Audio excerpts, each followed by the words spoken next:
जिधर देखो सिर्फ प्रोटेस्ट, मोदी सरकार के खिलाफ प्रोटेस्ट। और इसीलिए सवाल कि क्या मोदी सरकार के अच्छे दिन खत्म हो गए? देश के भविष्य है, कोई आतंकवादी थोड़ी ना है। इस तरह से ठीक करा इन लोगों ने। इससे बोला, बहुत बोला, पुलिस को बोला मैंने कि सर आप तो हम लोग की सुरक्षा के लिए है। बचपन से सुना था कि पुलिस हमारी मदद करती है।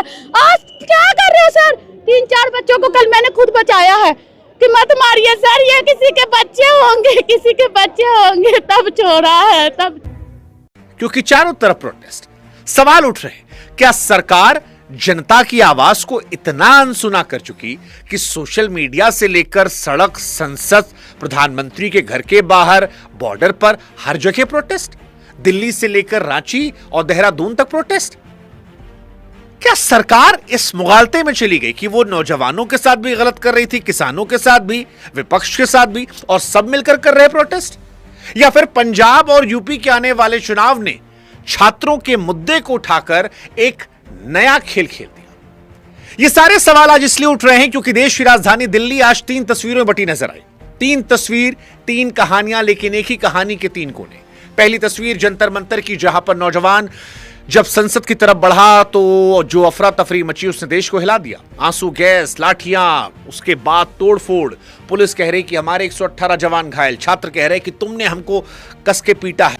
अब मंत्री का इस्तीफा नहीं चाहिए, सीधे प्रधानमंत्री का इस्तीफा चाहिए। यानी एक दिन में 3 कहानियां आती हैं। एक छात्रों की जिन्हें पेपर लीक का डर है और जो धर्मेंद्र प्रधान का इस्तीफा चाहते हैं। दूसरा किसान जिसको डर है कि उसकी खेती की डील कर दी जाएगी। और तीसरा राहुल गांधी और विपक्ष जो इन सब के बीच मौका देख रहा है, अपॉर्चुनिटी। वो अपॉर्चुनिटी जो सरकार ने अपनी चुप्पी से इन सब के सामने खड़ी की। सरकार इन सब के बीच कह रही है कि हमने बैरिकेड सुरक्षा को लगाया है, लेकिन अब लोगों के मन में सवाल आ रहा है कि बैरिकेड भीड़ रोक सकते हैं, सवाल नहीं। और सवाल है कि अगर 2-2 बार धर्मेंद्र प्रधान गलत हो गए तो फिर इस्तीफा क्यों नहीं हुआ?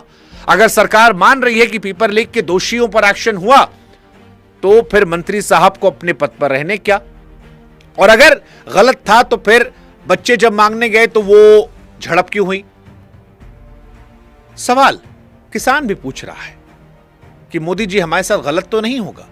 सरकार के लोग कह रहे हैं महाराज अभी डीले पूरा नहीं हुआ है, गलत कहां से हो जाएगा?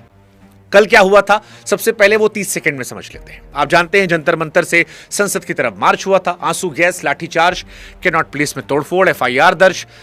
सवाल दोनों से है, मार्च शांतिपूर्ण था तो गाड़ियां किसने तोड़ी? और कार्रवाई अगर प्रोफेशनल तरीके से थी, कानूनी तरीके से थी, तो फिर लड़कियों पर हाथ किसका था? यह आरोप हर तरफ से आ रहे हैं और दोनों का अपना अपना सच है। लेकिन आज की कहानी ये नहीं है, आज की कहानी दूसरी है। कहा जाता है कल जंतर मंतर को पुलिस ने खाली करा दिया, उखाड़ दिया। रात 11 बजे 6 घंटे बाद भीड़ वापस लौटी, टेंट लगा, मंच नया लगा और ऐलान की मार्च फिर से होगा। पुलिस ने रात में मंच उखाड़ा और सुबह पूरे देश ने देखा कि भाई साहब उखाड़ने से कोई चीज छोटी नहीं होती है, वायरल होती है। और इस सरकार को लेकर तो वैसे भी आरोप लग रहा है कि यह सरकार संवाद कम करती है, एक्शन में ज्यादा बिलीव रखती है, और अब एक्शन का रिएक्शन हो रहा है। सरकार को कल लगा कि मामला निपट गया, आंदोलन खत्म हो गया, लेकिन आज आंदोलन और बड़ा हो गया।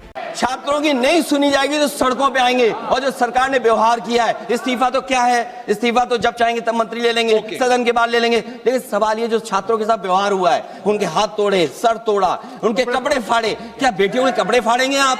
हम और राहुल जी थे। अध्यक्ष महोदय हम मजबूरी में गए हैं प्रधानमंत्री के आवास पर।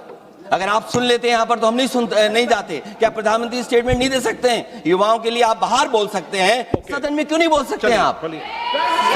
माननीय सदस्यगण, सभी लोगों के मत आ गए हैं। आप भी चर्चा चाहते हैं, ये भी चर्चा चाहते हैं और सरकार चर्चा करने को तैयार है।